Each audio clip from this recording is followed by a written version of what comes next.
Bonjour à tous, moi c'est Audrey, je suis praticienne shiatsu et passionnée de santé équine. Et tous les vendredis, je me mets au défi de vous partager un maximum d'informations et de pistes de réflexion sur un sujet lié à la santé de vos compagnons à crinière. J'embarque donc avec moi pour parler physiologie, émotions et relations, avec beaucoup de bonne humeur et surtout de la passion. C'est parti, je vous souhaite une bonne écoute.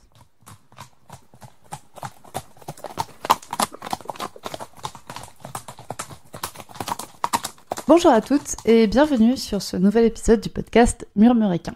Je suis vraiment contente parce que je trouve que la communauté Instagram se développe comme pas possible et je vous avais demandé il y a pas longtemps si vous aviez envie de transmettre des conseils à l'audience de ce podcast. Quelques-unes d'entre vous ont répondu présentes et donc aujourd'hui cet épisode va vous transmettre les conseils de personnes plus ou moins connues ou inconnues de la sphère Instagram. Et je vais vous les partager tout de suite. Donc le premier conseil, il vient de Anne-Laure, qui a le compte Instagram Apiculture, qui a en fait envie de dire deux conseils. Le premier, si vous connaissez Anne-Laure, il n'y a rien d'étonnant, c'est que rien n'est linéaire. C'est pas parce que votre cheval a sauté une barre aujourd'hui qu'il la sautera demain, et à l'inverse, c'est pas parce qu'il n'a pas sauté une barre aujourd'hui qu'il la sautera peut-être pas non plus demain. Si ce que vous faites avec votre cheval ne marche pas, c'est pas grave, il n'y a rien de fatidique, il n'y a rien de gravé dans le marbre. C'est le fait de trop répéter qui pose problème, c'est le fait de trop répéter de la même manière, etc., qui va justement être, on va dire, grave et qui va faire que ça va pas marcher avec votre cheval. Donc il n'y a rien de grave dans le travail avec votre cheval, et du coup, prenez tout à la rigolade. Rigolez avec votre cheval, rigolez quand vous vous plantez, rigolez quand vous réussissez. Donc le conseil d'Anne-Laure, c'est de rigoler très souvent. Et le deuxième conseil d'Anne-Laure, c'est d'arrêter de suivre des comptes qui vous font pas du bien. D'arrêter de suivre des comptes qui vous démoralisent dès que vous voyez un de leurs posts, qui vous démoralisent dès que vous voyez une de leurs stories. C'est vraiment On n'est pas venu là pour souffrir sur Instagram, je suis totalement d'accord avec Anne-Laure. On est là pour passer du bon temps. Donc, entourez-vous de comptes qui vous font du bien et qui vous permettent de passer du bon temps. On passe ensuite au conseil de Émilie. Donc Émilie, son compte Instagram, c'est Les Chevaux Explorateurs. Tous les comptes Instagram, vous pourrez les retrouver en description de cet épisode. Je vous le précise comme ça juste au passant. Donc le conseil d'Émilie, c'est que votre chemin vous appartient. C'est-à-dire que ça va être à vous d'apprendre, d'explorer, de vous former. Et en fait, c'est vous qui, à la fin, allez décider de ce qui convient, de ce qui vous convient, de ce qui convient à votre cheval, de ce qui convient à votre couple. Il va falloir apprendre à vous faire confiance. Ok, on est d'accord, c'est pas facile, c'est même plutôt compliqué, mais pourtant c'est tellement important d'apprendre à vous faire confiance et donc de faire confiance à vos ressentis, même si les pros autour de vous ne sont pas de votre avis. Faites-vous confiance, vous connaissez votre cheval, c'est vous qui passez de nombreuses heures dans son pré à l'observer. C'est pas, je vous l'ai déjà dit, je crois dans un épisode, mais c'est pas le vétérinaire qui vient 2 fois par an pour faire les vaccins et que votre cheval a une petite merdouille qui connaît le mieux votre cheval. Si vous sentez chez votre cheval qu'il y a quelque chose qui va pas, c'est qu'il y a quelque chose qui va pas.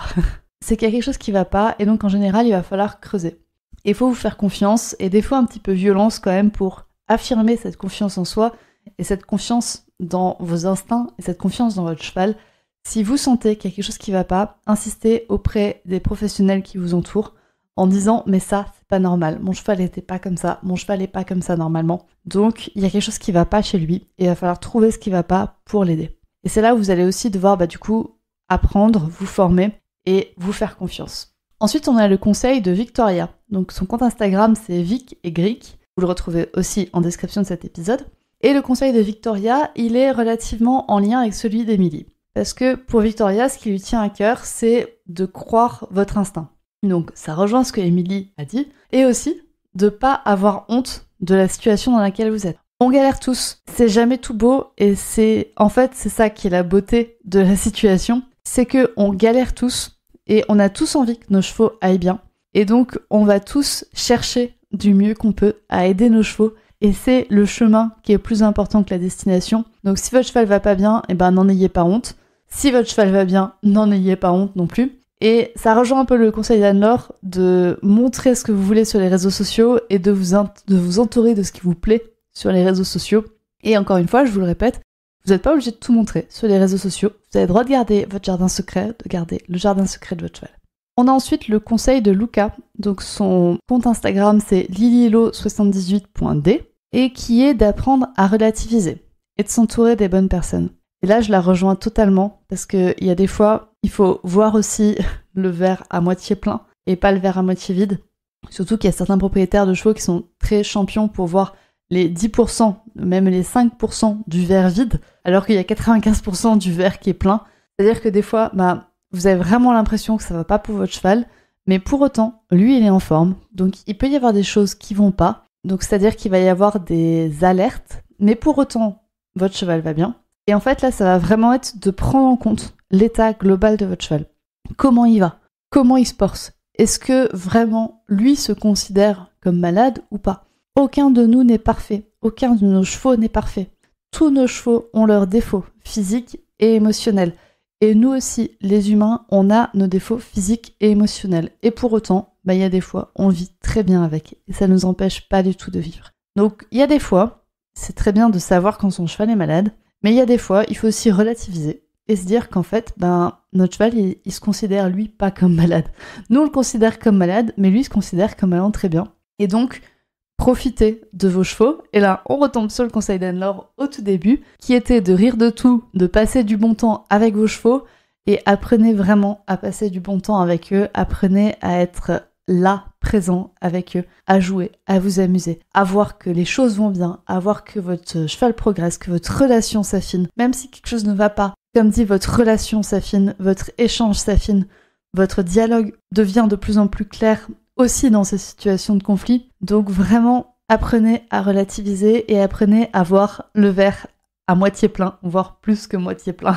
Et je vais finir cet épisode par mon conseil à moi, qui va rejoindre un peu le conseil d'Émilie, qui était d'apprendre à se faire confiance et d'apprendre toujours plus, de se former. Pour moi, le propriétaire, il a un rôle de médiateur. C'est-à-dire que c'est lui qui fait le lien entre tous les intervenants qui côtoient son cheval. C'est lui qui va devoir centraliser les informations qu'il reçoit des pros de son cheval et de faire un peu le lien entre tout ça, de faire communiquer tout ce monde-là, de faire en sorte que tout l'écosystème... En fait, le propriétaire, c'est la clé de voûte de l'écosystème du cheval.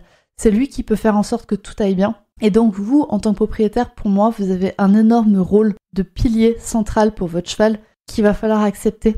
Et il va falloir accepter que c'est vous qui devez communiquer entre différents pros, parce qu'en général, les pros le font pas. Il y a des fois, l'écosystème de professionnels communique très bien entre eux. Par contre, il y a des fois, ça va être à vous de créer l'échange. Ça va être à vous de créer cette dynamique qui va faire en sorte que votre cheval aille bien, que tout l'écosystème dialogue de manière la plus juste possible. Et donc, c'est ça qui va permettre à votre cheval d'aller bien et de voir aussi les choses du bon côté, de rire du bon côté, de rire de tout.